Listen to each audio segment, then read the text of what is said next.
Hello दोस्तों, कैसे हो आप सब। ऊप्स की प्लेलिस्ट में कॉलेज वाले भैया चैनल में आपका स्वागत है। और ये लेक्चर 32 है। इसमें अपन पढ़ेंगे can we create virtual constructor. क्या वर्चुअल कंस्ट्रक्टर होते हैं या नहीं होते। क्या वर्चुअल डिस्ट्रक्टर होते हैं तो कैसे बन सकते हैं। वो सारे रीजन सारे एक्सप्लेनेशन अच्छे से मिलेंगे। और ये काफी बार इंटरव्यू में बच्चों से पूछ लिया जाता है और वो स्टक हो जाते हैं, उनको पता ही नहीं रहता, फिर वो रैंडमली आंसर करते हैं, सर हो सकता है नहीं हो सकता। तो इसको अच्छे से देख लेते हैं। और ये ऊप्स की प्लेलिस्ट का लास्ट वीडियो है। मैं कोशिश मतलब मेरे हिसाब से ये लास्ट वीडियो है। बाय चांस अगर मुझे फ्यूचर में लगता है इसमें कुछ ऐड करने का तो ही करूंगा, बाकी अभी के लिए ये लास्ट ही वीडियो है। आप अब ऊप्स की प्लेलिस्ट की वीडियो को अच्छे से पूरी देख सकते हैं। ये इंटरव्यू के लिए भी काफ़ी अच्छी प्लेलिस्ट है। और साथ ही साथ आपके कॉलेज के एग्जाम्स के लिए भी काफ़ी सारे टॉपिक्स कवर किए हुए हैं। तो अगर हम देखें इस वीडियो से पहले प्री रिक्वेस्ट क्या क्या है आपके, जैसे मेरी ये ऊप्स की प्लेलिस्ट है, ठीक है ना, आप देख सकते हैं इसको। 31 वीडियोज़ मैंने पहले ही अपलोड कर चुका हूँ, यहाँ लिखा हुआ है।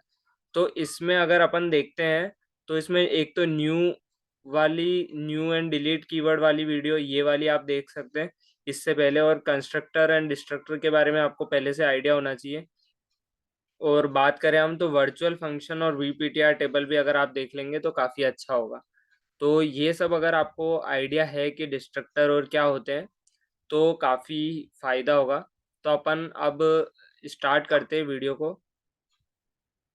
तो अगर हम बात करें कि पहले मैं को बेसिक सा आइडिया दे देता हूँ कि डिस्ट्रक्टर और ये होते क्या है, ताकि वीडियो से आप कनेक्टेड रहें।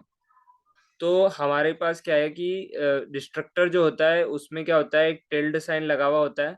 और आपका जो है क्लास का नाम ही उसका नाम होता है। और उसमें कोई भी आर्ग्यूमेंट पास नहीं कर सकते आप। और आपकी जो बॉडी होती है, ठीक है ना। और क्या होता है कि जब भी आपका ऑब्जेक्ट है उसका स्कोप खत्म हो जाता है तब डिस्ट्रक्टर जो है कॉल होता है। अब क्या हो रहा है आपके यहाँ पे कि आपका मान लो कि यहाँ पे एक क्लास बनी हुई है आपकी। और जो क्लास बनी हुई है आपकी, ये क्लास ए, ठीक है ना। इसमें आपका जो डिस्ट्रक्टर है वो ऐसे लिखा जाता है, क्लास का नाम देखो, क्लास का नाम सेम है, कोई रिटर्न टाइप नहीं है। और अपन ने इसके आगे टिल साइन लगा रखा है। तो डिस्ट्रक्टर का काम क्या है, डिस्ट्रक्टर तब कॉल होता है जब आपका जो ऑब्जेक्ट है उसका स्कोप खत्म हो चुका है। मान लो कोई फंक्शन अपने प्रोग्राम में अपन ने बना रखा है और उसमें अपन ने एक ऑब्जेक्ट बनाया। अब जब ये फंक्शन खत्म हो जाएगा तो ये देखो, इस ऑब्जेक्ट का ओबीजे का लोकल स्कोप है इस फंक्शन के अंदर ही है। तो जब ये फंक्शन खत्म हो जाएगा तो ये ओबीजे जो है उसका स्कोप खत्म हो जाएगा। तो ओबीजे जो है डिस्ट्रॉय हो जाएगा। उस डिस्ट्रॉय होने से पहले, ओबीजे की मेमोरी रिलीज होने से पहले, जो अपना डिस्ट्रक्टर है वो कॉल होगा। तो डिस्ट्रक्टर में अपन क्या कराते हैं, वो काम जो ऑब्जेक्ट के डिस्ट्रॉय होने से जस्ट पहले हमको कराना ही चाहिए। वरना जैसे कि मान लो, अगर मैं एक एग्जांपल दूं, आपका मान लो एक क्लास में एक पॉइंटर बना हुआ है इंट स्टार पी, ठीक है ना। और वो पी जो है किसी हीप की मेमोरी को पॉइंट कर रहा है, ठीक है ना, जो हीप में बनी हुई है। अब मान लो कि ये जब फंक्शन का ये ऑब्जेक्ट जब डिस्ट्रॉय हो जाएगा तो ये ऑब्जेक्ट भी डिस्ट्रॉय हो जाएगा। और ये अगर ऑब्जेक्ट डिस्ट्रॉय हो गया तो ये पॉइंटर पी भी डिस्ट्रॉय हो जाएगा। और इस हीप की मेमोरी का कोई नाम कुछ भी नहीं है। अपन सिर्फ इस पॉइंटर पी से ही एक्सेस कर सकते हैं इस हीप मेमोरी को। तो जब ऑब्जेक्ट डिस्ट्रॉय हो गया तो पॉइंटर भी डिस्ट्रॉय हो गया, अपन अब इस मेमोरी को एक्सेस नहीं कर सकते हैं। तो अपन को ऑब्जेक्ट डिस्ट्रॉय होने से जस्ट पहले इस जो हीप में एक्सेस कर रही है मेमोरी, इसको डिलीट करना पड़ेगा, क्योंकि ये मेमोरी लीक हो जाएगी वरना, ठीक है ना। क्योंकि अब मेमोरी यूज नहीं ले सकते और मेमोरी स्पेस भी ऑक्यूपाई कर रही है। तो अपन क्या करते हैं, डिस्ट्रक्टर में ये वाली जो है अपन लिख देंगे यहाँ पे डिलीट पी, ठीक है ना। अपन क्या लिखेंगे यहाँ पे, डिलीट पी लिख देंगे यहाँ पे डिस्ट्रक्टर में, डिलीट पी। तो इससे क्या होगा, ध्यान रखना कभी भी, ये जो अपन लिखते हैं डिलीट पी, इससे पॉइंटर डिलीट नहीं होता है। पॉइंटर में जो एड्रेस रखा हुआ है वो मेमोरी जिसको पॉइंट कर रहा है ये पॉइंटर, वो डिलीट होगा। तो डिलीट पी से पी किसको पॉइंट कर रहा है, इस हीप मेमोरी को, तो ये रिलीज हो जाएगी, ठीक है ना। तो अब ये तो था डिस्ट्रक्टर की डिस्ट्रक्टर। और ध्यान रखना एक और चीज मैं आपको बता देता हूँ कि जो अपना base pointer can point two the object of the derived class. मतलब कि बेस पॉइंटर, मान लो कि एक क्लास ए है, अभी मैं आपको जो है कोड वाले में ले जाता हूँ, वहाँ पे आपको समझ आ जाएगा। तो अगर हम देखें कि देखो, मान लो एक बेस क्लास है, ठीक है, और एक डिराइव क्लास है। डिराइव क्लास ने जो है इनहेरिट कर रखा है बेस क्लास से, पब्लिक मोड से, ठीक है ना। और अब देखो, अपन यहाँ पे ऐसा लिख सकते हैं, ये ध्यान रखना कि अपन ने न्यू और करके ऑब्जेक्ट बनाया डिराइव्ड का, ठीक है। डिराइव्ड क्लास का ऑब्जेक्ट है, तो इधर बेस क्लास का जो है अपन पॉइंटर रख सकते हैं, ठीक है ना। ये चीज़ वैलिड है, मैंने आपको पहले ही वीडियोस में ऊप्स की प्लेलिस्ट में बता रखा है ये चीज़, पर मैं अभी आपको ऐसे ही बता रहा हूँ। तो अब देखो, पॉइंटर तो जो है वो बेस क्लास का है, और ऑब्जेक्ट किसका है, डिराइव क्लास का, ठीक है। अब देखो, ये जो ऑब्जेक्ट है वो अपन ने न्यू कीवर्ड लिख के बनाया है, तो ये हीप मेमोरी के थ्रू बना है।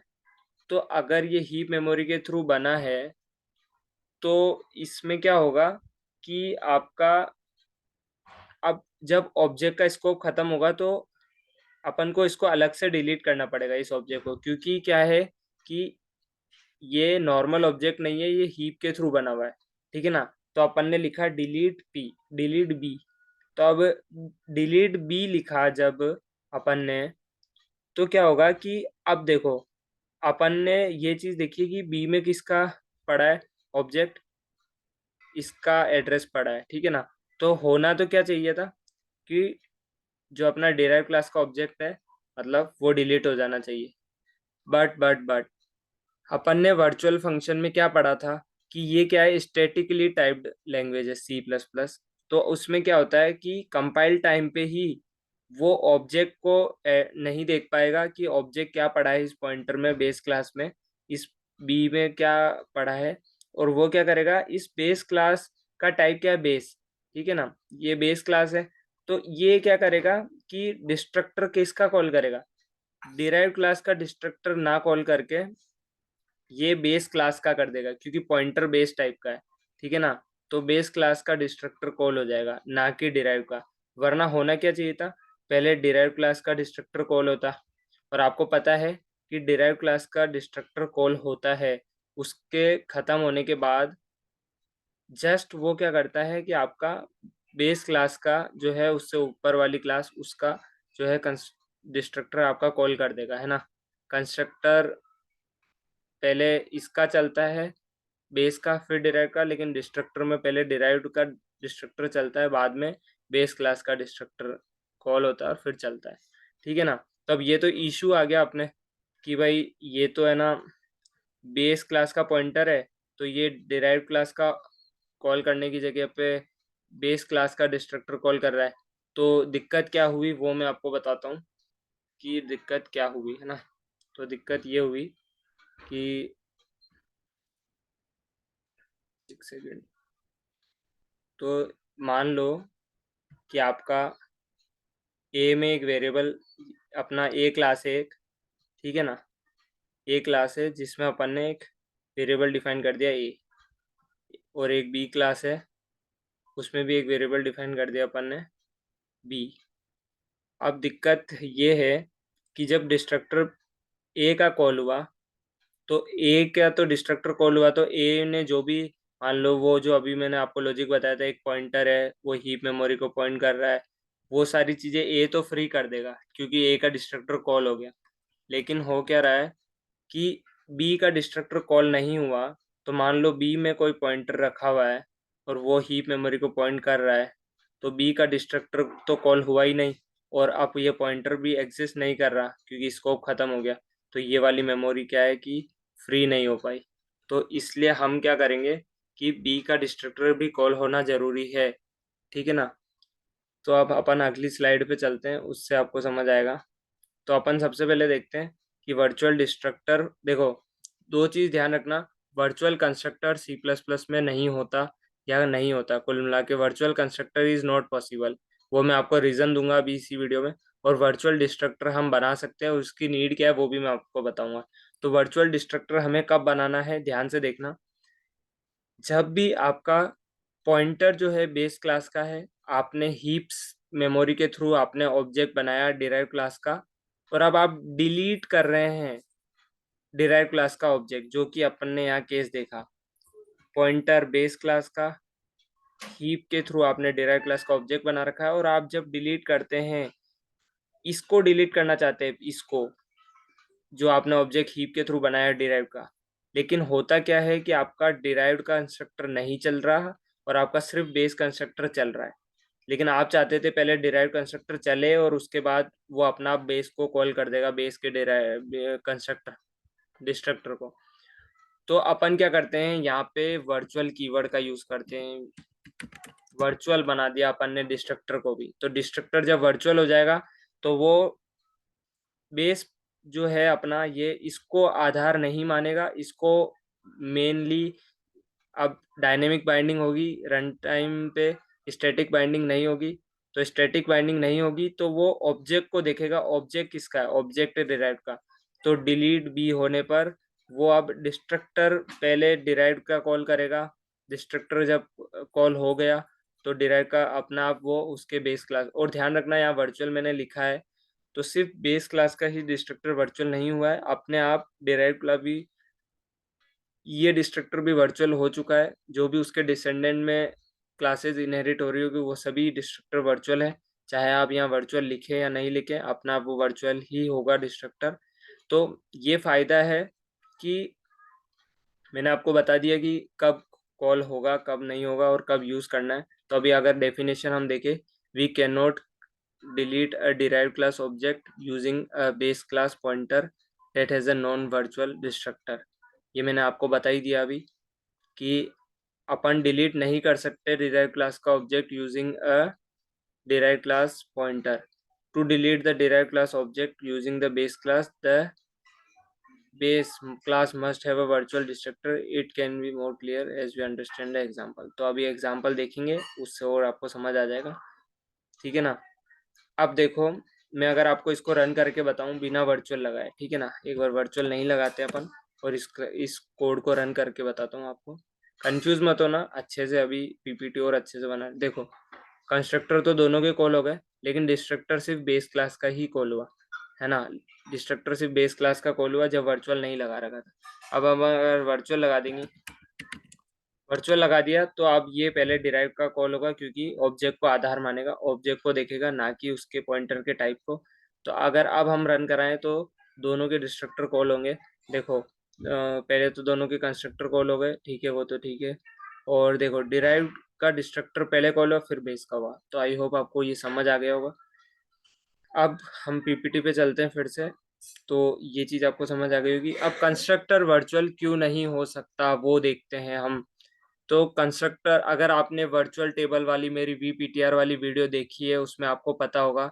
देखो, अपन को उसमें एक वीपीटीआर नाम का एक अपन के वेरिएबल आ जाता है जब भी अपन वर्चुअल कीवर्ड का यूज करते हैं। तो ऑब्जेक्ट ही नहीं है तो वीपीटीआर, हर एक ऑब्जेक्ट में वीपीटीआर रहता है, ठीक है। तो अब ऑब्जेक्ट ही नहीं बना तो वीपीटीआर कहाँ से आएगा।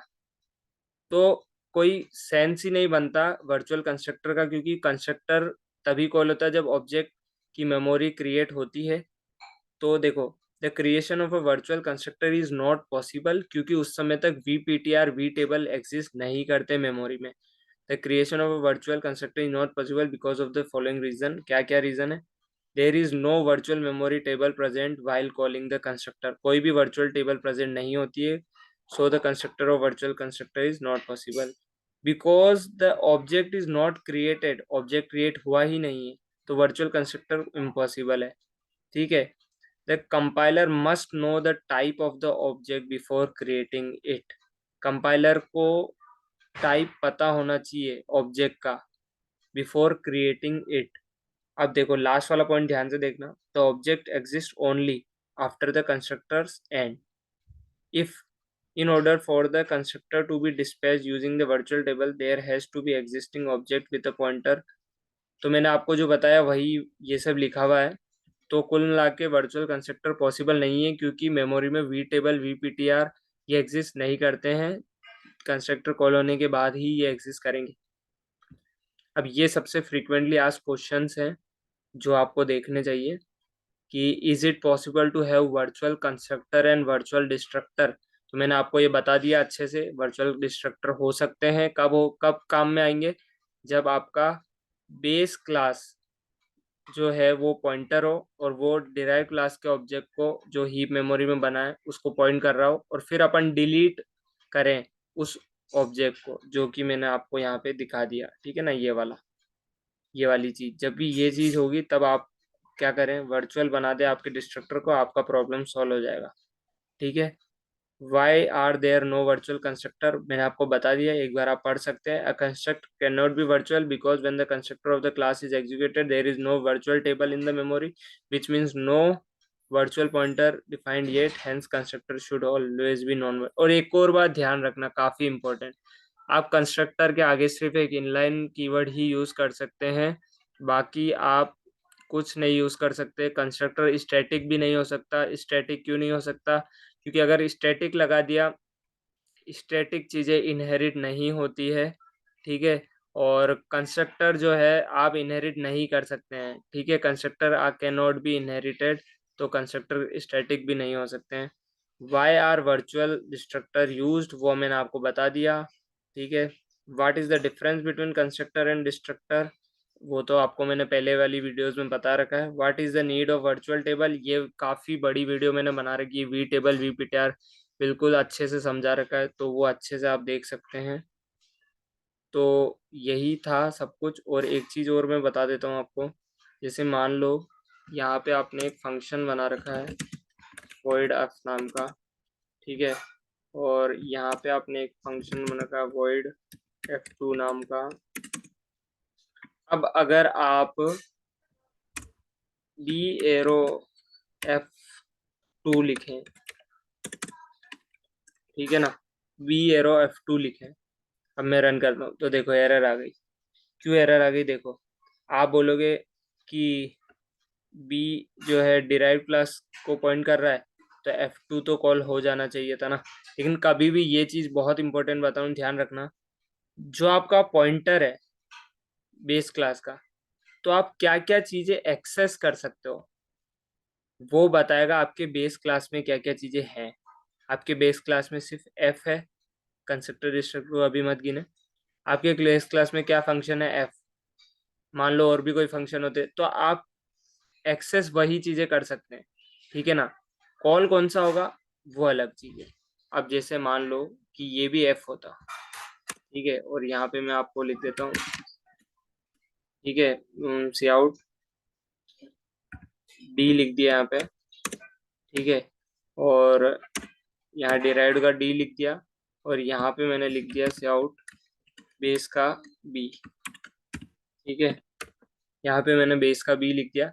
अब अगर मैं नॉर्मली चलाऊँ, एक सेकेंड, यहाँ पे F2 नहीं, F कॉल कराना है। अब अगर मैं इसे रन कराऊँ तो देखो यहाँ पे, ये देखो यहाँ पे बी प्रिंट हुआ है यहाँ पे, ठीक है ना, तो मतलब बेस क्लास वाला चला है, ठीक है। चाहे ऑब्जेक्ट डिराइव्ड का है फिर भी बेस क्लास वाला चला है, ठीक है। तो अब अपन को मान लो कि एक बार अगर मैं यहाँ पे वर्चुअल लिख दूँ, अब क्या होगा देखो, अब आपका डिराइव का चला, ठीक है ना। तो आप, आई होप आप समझ गए होंगे ये चीज़ भी। तो thank you for watching, please share करें इस ऊप्स की प्लेलिस्ट को, काफ़ी मेहनत से बनाई है। तो आई होप आपको ऊप्स की प्लेलिस्ट पसंद आएगी। अगर कुछ भी सीखने को मिला अपने दोस्तों के साथ ज़रूर शेयर करना। Thank you for watching.